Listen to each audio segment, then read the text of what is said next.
Here with Robbie Mitchnick, who is the head of digital assets over at BlackRock. Thanks so much for taking the time here with us today. Yeah, thanks for having me on. Absolutely. I mean, first of its kind event that we're seeing here in New York for Bitcoin Investor Day. You got to tell us, for BlackRock, and how you're approaching and looking at and exploring Bitcoin and cryptocurrency more broadly. I mean, how did the conversation really matriculate within the firm? Yeah, well, this has been a multi-year journey for us, starting back really 2016 kind of time frame. And as this space and this asset class has evolved over multiple years, from an infrastructure perspective, from a regulatory perspective, from a client interest and focus perspective, you've seen our strategy kind of evolve with that to take us to the point where we are today.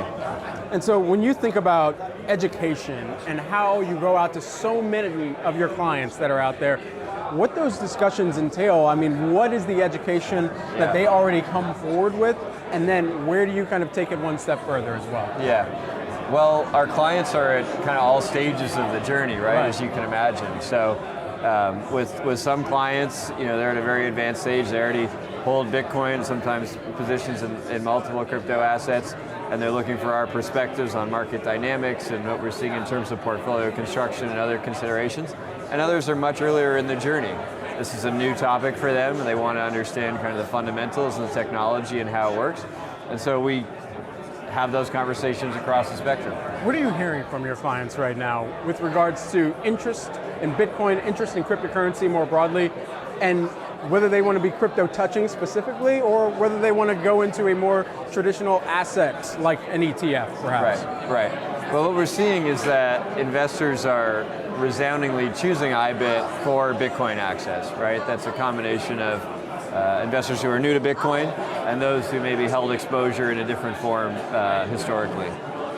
What our clients, I think, are most focused on is trying to understand risks, upside, downside, thoughts around portfolio construction, how to think about the risk in a larger, diversified portfolio context. So those are the kinds of discussions we're having a lot.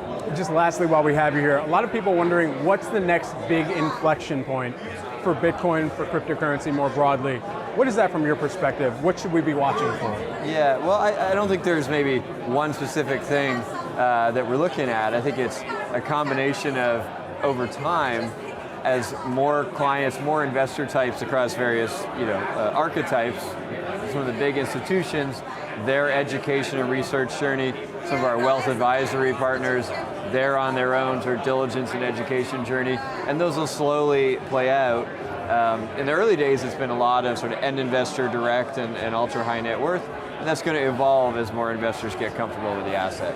Robbie, thanks so much for taking the time here today, and a bustling and busy Bitcoin Investor Day here. We know you got a packed schedule. Can't wait to hear from you on stage. Yeah, thanks for having me. Absolutely. Thanks for taking the time.